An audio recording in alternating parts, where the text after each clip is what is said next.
이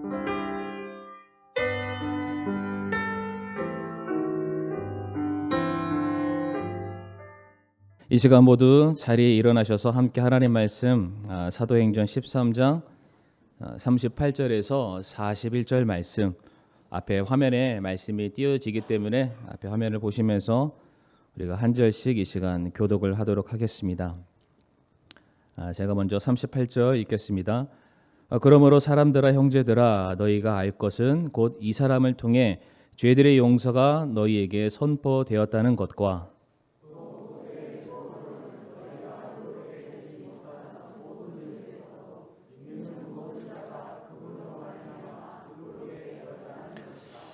그런즉 너희는 대언자들의 글에서 말씀하신 것이 너희에게 닥치지 아니하도록 주의하라. 보라, 멸시하는 자들아 너희는 이상히 여기고 멸망하라. 내가 너희의 날들에 한 일을 행하리니 사람이 너희에게 그것을 밝히 말하여도 너희가 결코 그 일을 믿지 아니하리라 하셨느니라 하니라. 아멘. 이 시간 말씀을 위해서 함께 기도하도록 하겠습니다. 사랑과 은혜가 풍성하신 아버지 하나님, 오늘도 세상에서 지치고 상한 우리들의 영혼이 이 시간 하나님의 말씀 앞에 섰습니다. 무엇보다 하나님의 귀한 말씀으로 저희들을 위로해 주시고 또 확신 주심으로 말미암아 우리가 회복되기를 원하오며 우리의 믿음이 더욱더 온전해지기를 아버지 원하옵니다. 정말로 우리가 말씀 안에 굳게 설 수 있게 하여 주옵시고 진리의 말씀 붙들고 이 죄 많은 세상에서 승리하며 살아갈 수 있게 하여 주시옵소서. 부족한 종은 아버지 가리워 주옵시고 주님의 영광만이 드러날 수 있게 해 주시옵소서. 예수님의 이름으로 기도를 드리옵니다. 아멘. 자리에 앉으시겠습니다.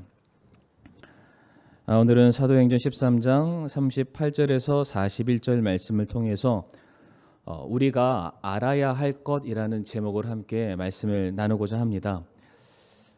설교 제목은 알아야 할 것이지만은 이 시간 우리가 알아야 할 것을 알기 전에 우리가 알지 못하고 있는 것들, 우리가 알지 못함으로 인해서 발생되고 야기되는 그런 결과들이 어떠한 것이 있는지를 먼저 우리가 말씀을 통해서 잠깐 살펴보기를 원하는데, 먼저 시편 82편 5절의 말씀을 한번 읽어보도록 하겠습니다. 시편 82편 5절 말씀 같이 한번 읽어볼까요? 시작. 그들은 알지도 못하고 깨달으려 하지도 아니하며 어둠 속에 다니나니 땅의 모든 궤도가 궤도를 벗어났도다. 아멘. 그들은 알지도 못하고 깨닫지도 않는다. 사람들의 무지함으로 말미암아 모든 기초가 궤도를 벗어났다라고 말하고 있습니다. 이 말씀은 오늘날 우리가 살고 있는 현 시대를 반영해주고 있는 그러한 말씀이다라고 설명을 드리길 원합니다. 오늘날은 하나님이 세우신 모든 질서와 기준을 무시하고 깨트리고 있습니다. 세상을 이루고 있었던 기본 원칙들이 급속도로 지금 무너져 내리고 있습니다. 기존의 진리요, 가치라고 생각했던 그 개념들이 지금 완전하게 해체가 되고 있는 그러한 세상에서 우리가 살고 있습니다. 이 모든 것이 우리가 죄로 말미암아 하나님의 영광을 떠나는 순간, 하나님을 우리들의 삶의 주인으로 모셔드리기를 거부하는 순간 비롯된 양상이다라고 설명을 드리기를 원하는데요. 특별히 로마서 1장 말씀, 1장에 죄에 대해서 우리들에게 분명하게 말씀해 주시는 구절들이 있습니다. 21절과 22절 말씀을 보게 되면 그들이 하나님을 알되 그분을 하나님으로 영화롭게 하지도 아니하고 감사하지도 아니하며 오히려 자기들의 상상 속에서 허망해지고 또 그들의 어리석은 마음이 어두워졌다니 그들은 스스로 지혜롭다고 선언하나 어리석은 자가 되었다라고 말합니다. 하나님을 알만한 것이 우리들 안에 있음에도 불구하고 수많은 죄인들은 하나님의 존재를 부정하고 무시하고 있습니다. 그래서 그들의 마음과 생각과 중심이 어디로 향하게 되냐면은 하나님이 아닌 바로 자기 자신 인간을 향해서 주목하기 시작합니다. 결국 자기의 상상 속에서 말씀 그대로 허망해지고 어리석어지고 사리를 분별하지 못하는 그러니까 그릇된 기준을 양산하고요. 잘못된 가치를 사람들이 쏟아내기 시작합니다. 이와 같은 일들로 말미암아 이 세상에 지금 어떠한 일들이 일어나고 있냐면 이어지는 로마서 1장 23절의 말씀을 보게 되면 썩지 아니할 하나님의 영광을 썩을 사람이나 새나 네 발 달린 짐승이나 기어다니는 것들과 같은 형상으로 바꾸었다라고 말합니다. 새나 짐승이나 이런 거를 다 차치하고서라도 수많은 사람들이 하나님을 떠나서 누구를 섬기고 누구를 예배하고 누구를 숭배하냐면 바로 썩을 대상인 사람들을 숭배한다라고 말하고 있습니다. 우리 성도님들, 최근에 많은 사람들에게 회자가 되고 있는 프로그램 아시죠?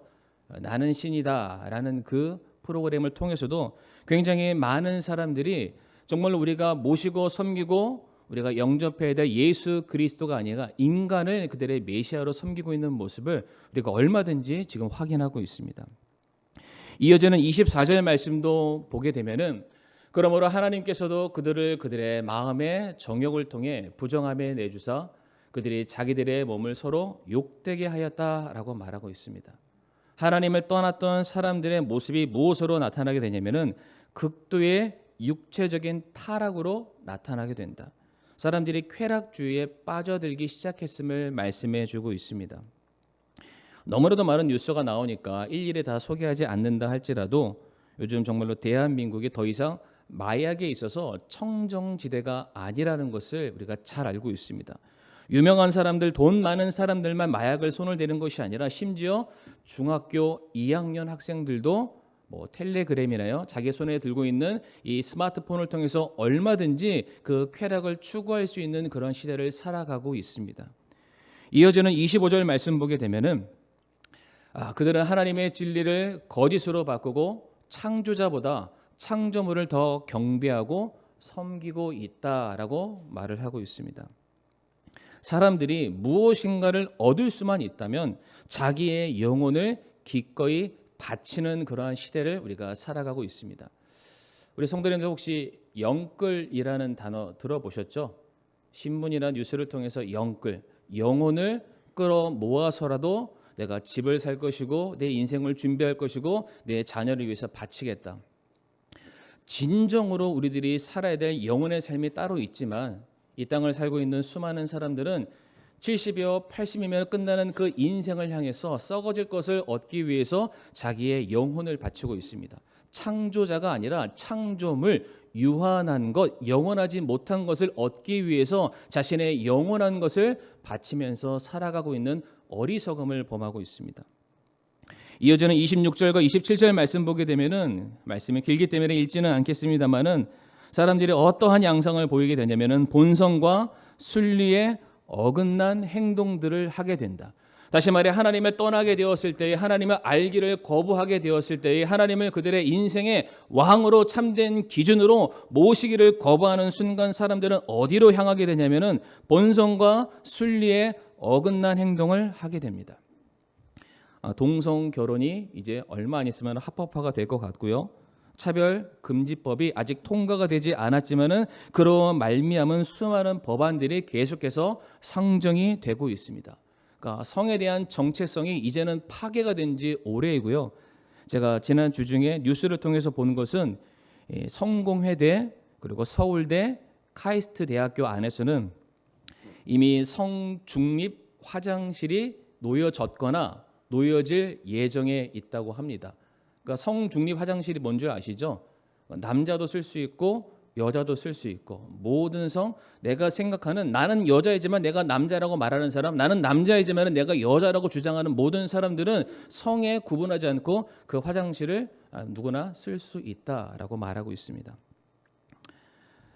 이 모든 일들이 무엇으로 말미암게 되었습니까? 이어지는 로마서 1장 28절의 말씀을 보게 되면 또한 그들이 자기 지식 속에 하나님 두기를 싫어하며 하나님께서도 그들을 버림받은 생각에 내주사 합당하지 못한 그 일들을 행하게 하셨다라고 말씀을 하십니다. 사람들이 하나님을 몰라서라고 말하는데요, 모르지 않죠. 하나님을 알기를 거부하는 것입니다. 하나님을 그들의 마음에 모셔두기를 거부하는 거죠. 결국 그분의 권위와 그분의 말씀 앞에 굴복하고 순종하기를 싫기 때문에, 아니 내가 내 인생의 주인이 되어야 하기 때문에 하나님께서 내게 말씀하시는 모든 가치들에 대해서는 반대하는 모습들이 지금 나타나고 있다라는 것이죠. 사랑하는 성도님들, 그러니까 하나님을 애당초 마음에 두기 싫어하는 사람들은 이와 같은 행동들을 할 수 있다고 한번 가정해 보겠습니다. 그럼 반대로 죄가 어떠한 것인지를 알고 있는 성도들, 죄로 말미암은 영향이 무엇인지를 알고 있는 성도들, 죄의 결과가 무엇인지를 분명히 알므로 말미암아 그 참혹하고 너무나도 무서운 심판 가운데 내가 더 이상 머물기를 원치 않은 성도들, 영적인 무지함에서 뛰쳐나와서 하나님을 향해서 구원의 손길을 뻗치며 나아가는 우리 성도들, 무엇이 진리인 줄 알고 있고 무엇이 참된 생명인 줄 알고 있고 무엇이 영원하다는 것을 알고 있는 성도들이라면 우리가 세상 사람들과 똑같은 모습으로 살아서는 결단코 안 된다는 것입니다. 세상 사람들은 몰랐다라고 말할 수 있습니다. 알지 못하였다, 배운 적이 없다, 내가 들은 적이 없다, 그렇게 말할 수가 있습니다. 그래서 그들은 저 썩어지는 것을 향해서 그 진창과도 같은 그 늪에서 살아가는 것은 결단코 문제가 아니라고 할 수 있겠죠. 그러나 그것을 다 알고 있는 성도들이 다시금 옛 생활로 돌아가는 것, 썩은 것을 향해서 돌아가는 것, 그건 절대로 허락될 수가 없습니다. 우리는 알아야만 합니다. 말씀을 통해서 배워야만 합니다. 그리고 확신 가운데 머물러야만 합니다. 성도님들, 모르는 게 약이 아닙니다. 호세아 4장 6절 말씀에 내 백성이 지식이 없어서 망했다라고 말하고 있습니다. 알지 못하기 때문에요, 그릇 행하는 것이고요, 그릇 행하기 때문에 각기 제 길로 가다가 그 길의 끝은 사망이요 심판이요 진멸이라는 사실입니다. 그러므로 우리는 알아야만 합니다. 진리를 붙들어야만 합니다. 진리를 알지니 진리가 우리를 자유케 함을 확신 가운데 머무는 저와 사랑하는 성도님들이 되기를 원합니다. 그래서 구원받은 성도가 알아야 할 것이 무엇인가? 우리는 지난 시간에 부활에 대해서 말씀을 함께 나누게 되었는데, 이 부활을 전제로 하는 믿는 성도들, 부활을 경험한 성도들, 그로 말미암아 새로운 신분과 새로운 정체성을 가지고 있는 성도들이 대체 무엇을 알아야 되고 무엇을 알을 기반으로 해서 우리가 신앙생활을 해야만 하는가, 오늘 두 가지를 통해서 함께 말씀을 나누도록 할 텐데요. 첫 번째, 우리는 죄들의 용서가 선포되었음을 알아야만 합니다. 38절 말씀을 다시 한번 읽어보도록 하겠습니다. 그러므로 사람들아, 형제들아, 너희가 알 것은 알아야 한다라는 것이죠. 예수 그리스도로 말미암아 구원받고 새로운 피조물이 된 모든 성도들은 알아라. 곧 이 사람을 통해, 예수 그리스도를 통해 죄들의 용서가 너희에게 선포되었다는 것을 알아라 라고 말씀하고 계십니다. 이 사람이 누굽니까? 앞에서도 말씀드렸지만은 예수 그리스도이십니다. 예수님께서는 십자가 위에서 우리 모든 사람들의 죄, 저와 사랑하는 성도님들의 죄를 친히 담당하심으로 말미암아 모든 죄값을 다 치르시게 되었습니다. 그러나 그분의 사역이 그 죽으심으로만 끝난 것이 아니었죠. 그분께서 다시 부활하심으로 말미암아 일어나시게 되었고, 그분을 믿고 의지하는 모든 사람들에게 영원한 생명으로 나아갈 수 있는 구원의 길을 열어주시게 되었고, 그분을 영접하고 그분을 받아들이는 모든 사람들에게 그분께서 썩음을 당치 않는 것처럼 동일하게 그분을 믿는 모든 사람들에게도 썩음을 당치 않게 해주겠다라고 약속하고 계십니다.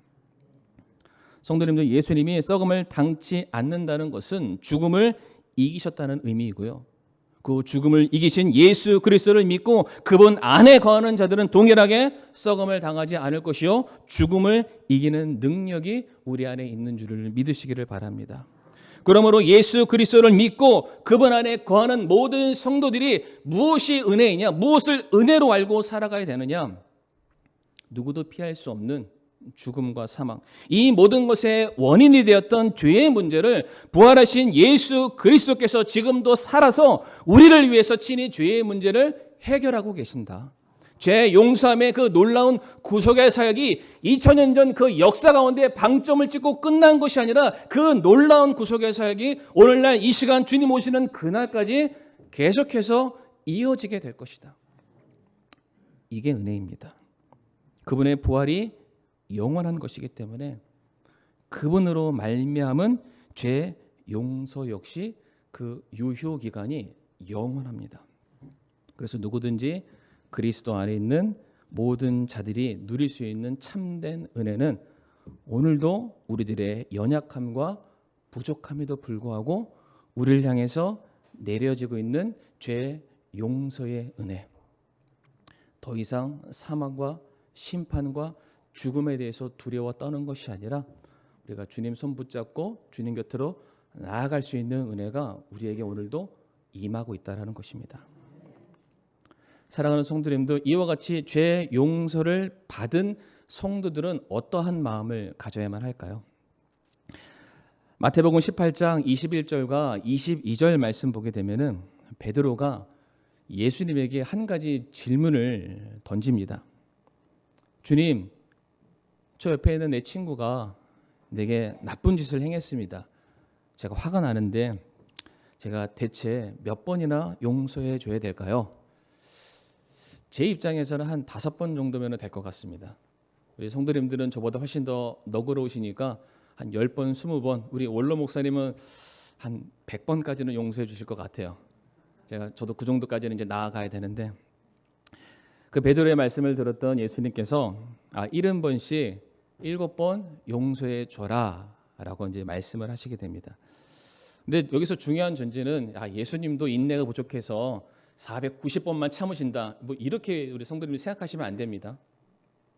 지금 예수님이 베드로에게 주시는 이 말씀은 물론 베드로가 인간과 인간, 사람과 사람과의 관계 속에서 용서를 어떻게 해야 되는지를 물어봤지만 그 대답을 주님께서 주셨기 때문에 이것은 하나님과 인간 사이의 용서가 어떻게 이루어지는지에 대한 원리를 우리에게 주시는 말씀이기도 합니다. 다시 말해 죄를 지은 횟수와는 상관없이 과연 이 죄에 대해서 내가 어떠한 마음을 가지고 주님께 나아가야 되느냐, 지금 그것을 말하고 있는 것입니다.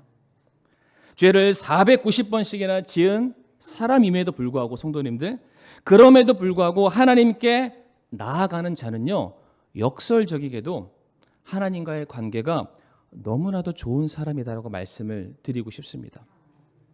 오해하지 말 것은 하나님과의 관계가 온전하다라고 말했을 때 그 온전함의 척도는요, 우리가 죄를 짓냐 안 짓냐, 내가 의로운 사람이냐 전혀 부족함이 없는 사람이냐 이것으로 드러나는 것은 결단코 아닙니다. 이미 성경은 말하기를 모든 사람이 죄인이다라고 말하고 있습니다.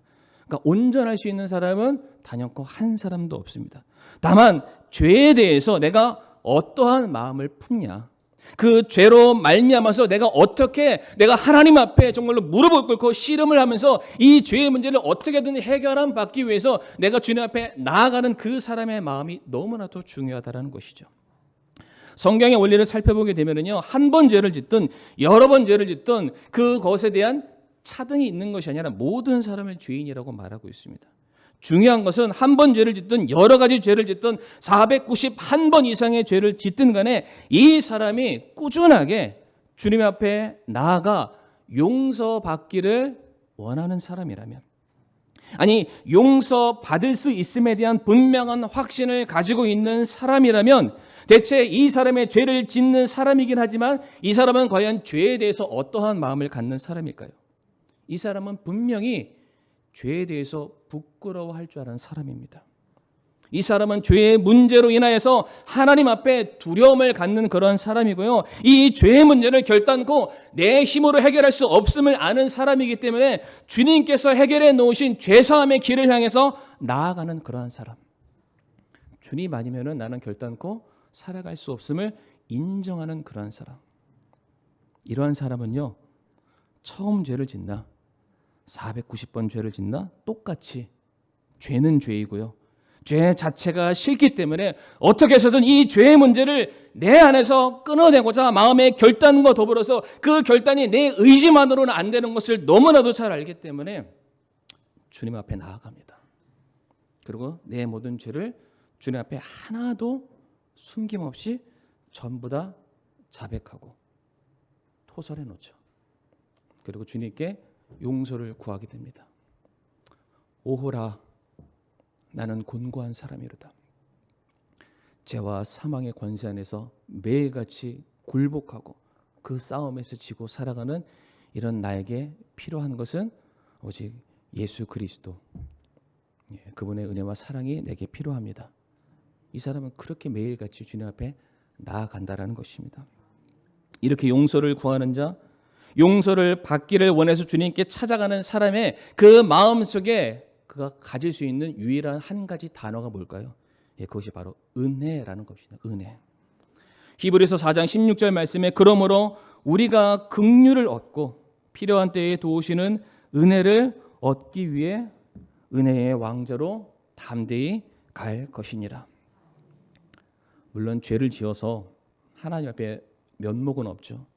그러나 이 죄를 그냥 두면 죄로 말미암은 죄책감, 죄의 영향력을 알기 때문에 이 사람은 주저하지 않고 하나님 앞에 나아갑니다. 나아가되 부끄러움과 자책하는 마음이 크지만 그럼에도 불구하고 하나님께서 자기 앞에 나아오는 모든 사람들에게 부어주실 은혜, 내게 허락하실 긍휼, 사랑을 알기 때문에 하나님의 그 용서해 주시는 손길을 경험하기 위해서 쓰다듬어 주시는 위로의 손길을 내가 얻기 위해서 회복해 하심을 그가 받기 위해서 계속해서 나아갈 수밖에 없다는 것입니다. 490번이 문제가 아니라 1000번, 10,000번 계속해서 주님의 은혜를 사모하는 삶을 살아가게 되어 있다는 것이죠. 그래서 나아가되 아까 히브리서 4장 16절 말씀처럼 담대하게 나아가죠. 나는 부족하지만, 나는 오늘도 죄를 짓고 있고, 나는 오늘도 넘어지고 있지만 나의 아버지 되시는 하나님께서 마치 그 탕자가 집을 떠났다가 돌아왔을 때 그의 아버지가 기뻐 반겨 달려나가서 그에게 자기 옷을 입혀주고 반지를 끼워주고 그를 향해서 돼지 우리에서 왔던 그 아들이 얼마나 얼굴이 깨끗하겠어요. 근데 사정없이 그 얼굴에 입을 맞추면서 내 아들아 잘 왔다 라는 그 은혜, 그 은혜가 누구에게 임하게 됩니까? 주님께 나아가는 자, 죄 용서함에 대해서 분명한 확신을 갖고 있는 자, 오늘도 나를 위해서 십자가 위에서 죄 용서함을 이 세상에 선포하시는 예수 그리스도를 향한 분명한 믿음 있는 그 성도들에게 부어지는 은혜라는 것입니다. 그러므로 우리가 죄를 짓든 죄를 짓지 않든 우리가 날마다 알아야 될 것이 무엇입니까? 우리들의 삶에 예수님으로 말미암아 죄들의 용서가 선포되었음을 믿으시기를 바랍니다. 제 용서가 선포되었다는 이 사실은 그러므로 말미암아 내가 마음대로 죄를 지어도 된다? 아닙니다. 죄를 지었음에도 불구하고 여전히 나를 누구보다 이 세상 모든 사람보다 나를 사랑하시는 하나님의 사랑 안에서 끊을 자가 없다. 결단코 내 안에 있는 구원의 기쁨을 나는 빼앗기지 않게 될 것이다. 원래 본질상 진노의 자녀였던 이런 나를 구원하시기 위해서 예수 그리스도로 말미암아 더 이상 정죄함을 받지 않고 영원한 생명으로 인도하신 주님의 사랑이 오늘도 내 삶 속에서 그 죄 용서하시는 사건을 통해서 부어지는 은혜가 날마다 구원의 감사로 우리가 터져나올 수밖에 없다라는 것이죠. 또한 내가 범죄했을지라도 그런 우리가 하나님의 자녀됨을 믿고 확신함으로 계속해서 주님 앞에 나아갈 때에 우리에게 그 용서하시는 은혜가 부어지게 된다. 사랑하는 성도님들, 다른 게 은혜가 아닙니다. 다른 것이 감사의 제목이 아닙니다. 오늘도 하나님의 은혜로 저와 사랑하는 성도님들의 죄가 용서함 받고요. 다시 주님의 품 안에 따뜻하게 안김을 받아서 자녀됨의 권세를 누리고요. 친밀한 교제를 누릴 수 있는 그 은혜가 정말로 구원받은 성도가 누리게 될 참된 기쁨이요 축복임을 믿으시기를 바랍니다. 이거를 안다면, 이것을 아는 성도의 삶은요 정말로 변화될 수밖에 없습니다. 간혹 그런 뉴스들을 보잖아요. 긴박한 상황 가운데 정말로 죽는 것이 예정되어 있는데 어떤 특별한 도움과 섭리를 통해서 새로운 인생을 살게 된 사람은요, 그 은혜, 새 삶에 대한 가치를 누구보다 절실하게 깨닫기 때문에 그 사람은 결단코 과거의 모습 그대로 살아가지 않습니다. 그 은혜를 갚는 삶을 살게 되죠.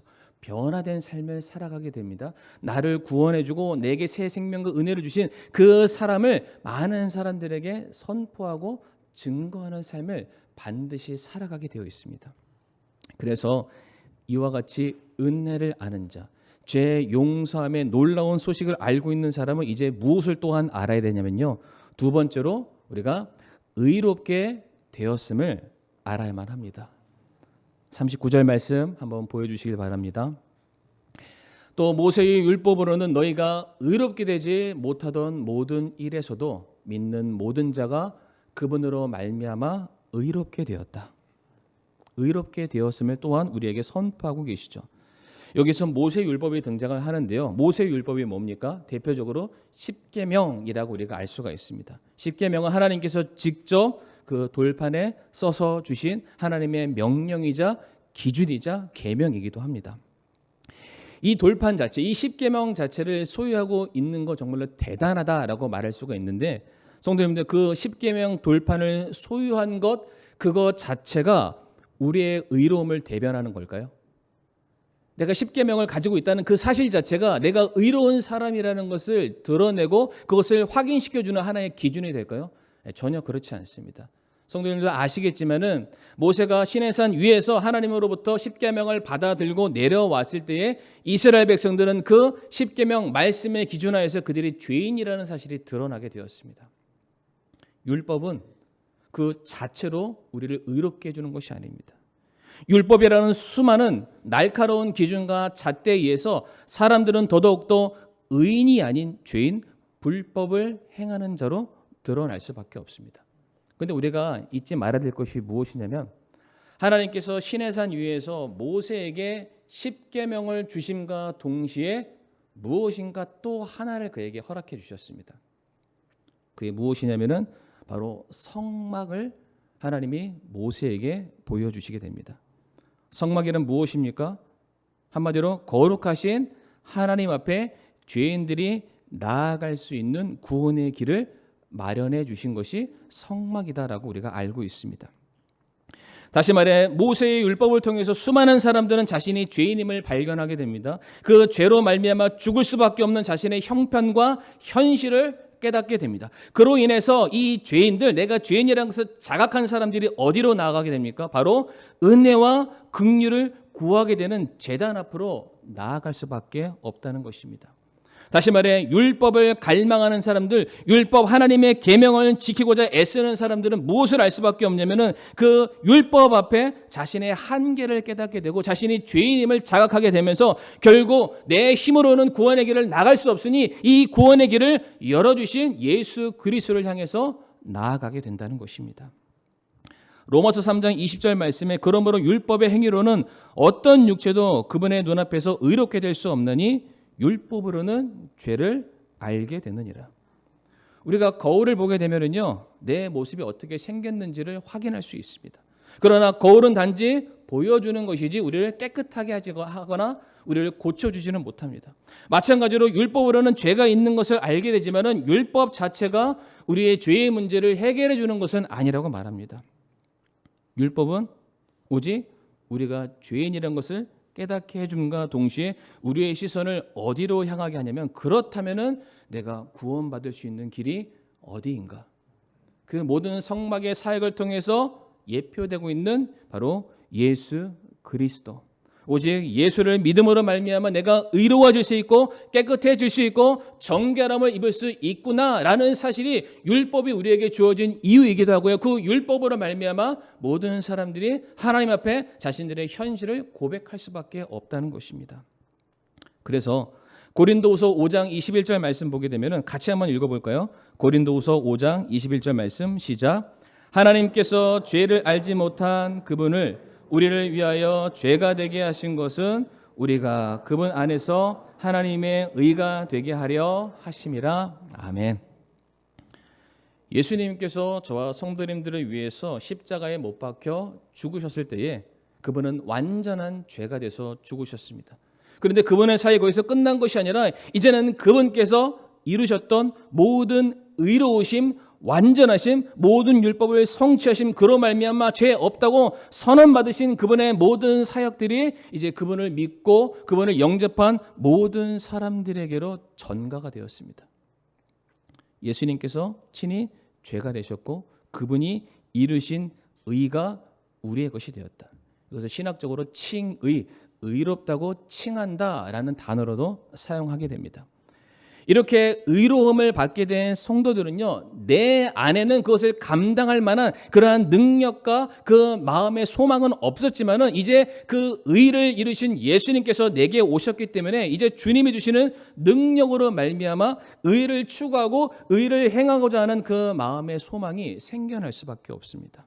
예수님의 생명이 우리 안에 들어왔기 때문에 그 생명으로 말미암은 열매를 맺고자 하는 그런 영적인 갈망이 터져 나올 수밖에 없다라는 것이죠.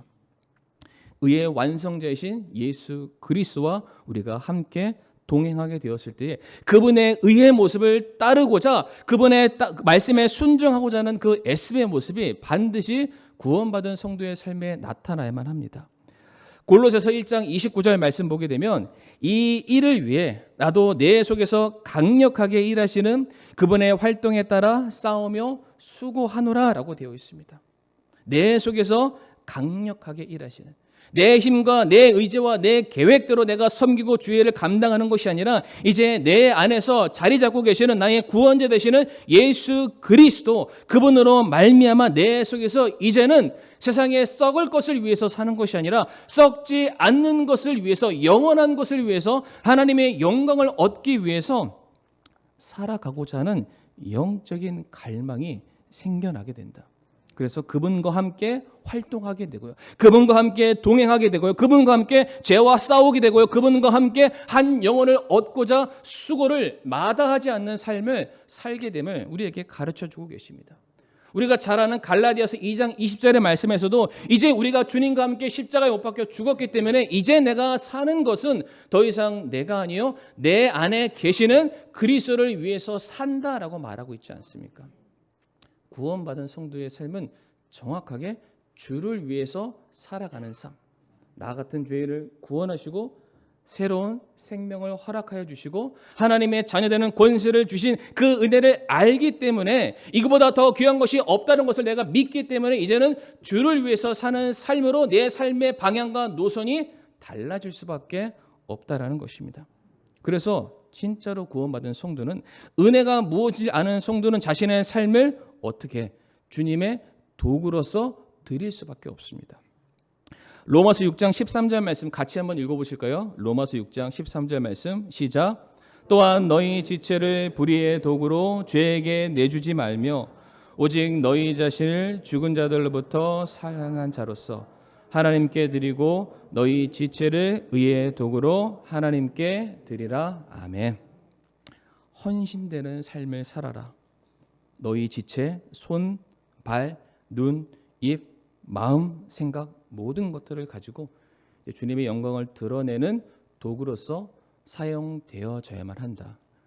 은혜를 아는 사람들이라면, 나를 의롭다고 칭해주신 분의 이름의 영광을 위해서 지금도 내 안에서 새 일을 행하기를 원하시는 주님의 선한 뜻을 우리가 함께 이루어 나아가기 위해서 이제 구원받은 성도는 내가 주님으로 말미암아 의롭게 되었다는 것을 알기 때문에 그 의롭게 됨에 합당한 모습으로 살아가고자 하는 그 삶의 열망이 반드시 나타나야 함을 가르쳐주고 있습니다. 사랑하는 성도님들, 불과 10수년 전만 해도 대한민국의 기독교인이 약 1000만에서 1200만 명이 육박한다라는 그런 통계 자료가 있었습니다. 10수년 전만 해도요. 그러면은 10년이면은 강산이 변하니까 그때 당시에는 1000에서 1200만이면은 대충 대한민국 국민이 뭐 4500만, 4600만 그 정도 됐겠죠. 그러니까 적어도 4사람 중에 1사람은 기독교인이라는 통계가 있습니다. 그러니까 4사람 중에 1사람.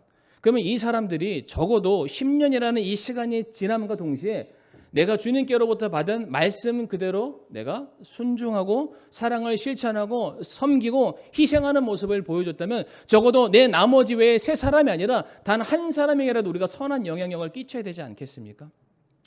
그래서 10년이라는 시간이 훌쩍 지났을 때에는 적어도 1000만에서 이제는 1500만, 1800만, 적어도 1사람이라도 내가 더 구원했다면은 그 4600만, 5000만에 가까운 사람들 중에 적어도 절반 가까운 사람들이 주님께로 돌아와야 되지 않겠습니까?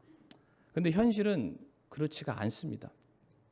10수년이 지나고 2022년도 2023년도를 살아가는 지금 대한민국의 기독교 인구수는 800만 명 정도 된다고 합니다. 물론 뭐 조사하는 기관에 따라서 차이가 있을 수 있지만, 근데 여기서 더 안타까운 사실은 그 800만에 육박하는 그 기독교인들 안에 신천지도 포함이 되어 있고요, 뭐 JMS도 포함되어 있고 온갖 이단들이 다 포함된 상태, 교회 간판을 걸고 있는 모든 사람들의 수를 합했더니 800만 정도 된다라는 겁니다. 늘었나요, 줄었나요? 뭐 줄었죠. 여지없이 줄어버렸습니다. 왜 그랬을까?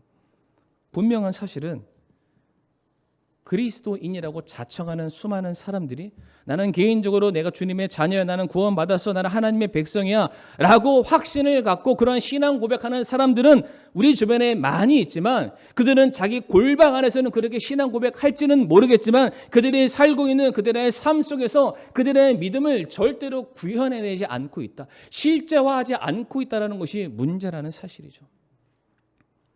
우리의 의로움이 아니라 주님의 의로움이 우리에게 전가됐다라고 말씀을 드렸는데, 그 전가되었다는 것을 성경적인 또 다른 표현으로는 우리가 예수 그리스도의 옷을 입었다라고도 표현할 수 있습니다.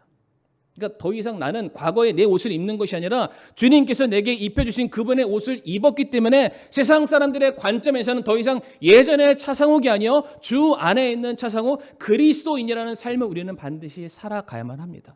우리는 제복을 입었어요. 예수 그리스도는 옷을 입었습니다. 성도님들, 경찰관복을 입었다면 범죄들이 쫓아가고 있으면 그들을 따라가서 붙잡는 게 그들의 사명일 것입니다. 내가 만약 소방관 옷을 입었다면 지금 불타고 있는 그 집안에 쫓아 들어가서 한 명의 생명이라도 구하는 것이 내게 주어진 사명일 것이고요. 내가 만약 군인이라면 24시간 그 철책 앞에서 총을 들고 이 나라를 지키는 국방의 의무를 아마 다 해야만 할 것입니다. 그런데 우리는 지금 예수 그리스도로 옷 입고 있습니다. 그분의 의를 우리들의 두 손과 두 발과 우리 어깨에 우리가 대신해서 책임지겠노라, 우리가 이 땅에 서는 그런 삶을 지금도 살아가고 있는데, 왜 우리들의 삶을 통해서 그 어떠한 변화도 일어나지 않는 것일까요? 분명한 것은 우리가 예수님으로 옷 입고요, 증명사진 찍은 건 있습니다. 분명한 확신이 있는 것이죠. 그런데 그 자격과 그 사진과 그 모든 자부심은 우리가 집안에 고이고이 간직한 채 세상에 나아갔을 때는 똑같은 옷을, 그들과 똑같은 옷을 입고 살아가는 그런 모습들이 우리에게 있지는 않는지. 예수님께서 우리에게 이렇게 말씀하셨습니다. 마태복음 5장 16절 말씀에 이와 같이 너희 빛을 사람들 앞에 비추어 그들이 너희의 선한 행위를 보고 하늘에 계신 너희 아버지께 영광을 돌리게 하라. 너희 빛을, 내 빛이 아니라 우리 안에 계신 생명의 빛 대신 그분을 사람들 앞에 비추어서 그들이 너희 선한 행위, 나 같은 죄인을 용서하시고 오늘도 내 안에서 새 일을 행하시는 주님의 선한 행위를 드러냄으로 말미암아 내 안에 계시는 나의 주관자가 되시는 하나님 아버지께 영광을 돌리게 하라. 이게 성도에게 주어진 진짜 사명이고 삶의 분명한 목적이 되어야 될 줄을 믿습니다. 성도님들, 초기 기독교인들, 소위 말해 그리스도인이라고 부름을 받았던 수많은 사람들은 그들의 삶과 그들의 업적과 그들의 모든 것을 살펴봤더니 이 사람들이 예수께 속해 있는 자다, 예수님의 이름으로 사는 사람들이다, 완전히 예수께 미쳐서 환장하는 사람이다. 그래서 그들을 말해서 폄하하기를 그리스도인이라고 불렀습니다.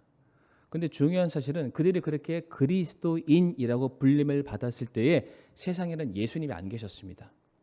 예수님은 부활 승천하셨죠. 더 이상 계시지 않았는데 그분의 가르침과 그분의 말씀과 그분의 부활하심에 대해서 분명히 믿고 확신하는 모든 성도들은 더 이상 과거의 자기의 모습대로 살아가지 않았고요, 이제는 그리스도 안에 속한 자로서의 삶을 살아갔습니다. 주님께서 이 땅에서 이루어 놓으신 의를 행하기 위해서 자기의 모든 삶을 던져내는 그런 삶을 살게 되었는데, 오늘날 우리 구원받은 성도 역시 저는 마찬가지라고 생각합니다. 성경이 무엇인지, 예수님이 어떠한 분이신지를 이제 저와 성도님들의 삶을 통해서 보여줘야 될 책임이 우리에게 있습니다. 그리스도의 말씀이 우리 안에서 먼저 능력이 되지 않는다면, 우리가 주님의 말씀에 따라서 살아 움직이는 생명력이 우리 안에서 보여지지 않는다면, 어떻게 우리가 믿지 않는 세상을 향해서, 하나님을 부인하는 이 수많은 죄인들을 향해서 우리의 의로움을 어떻게 드러낼 수 있겠습니까?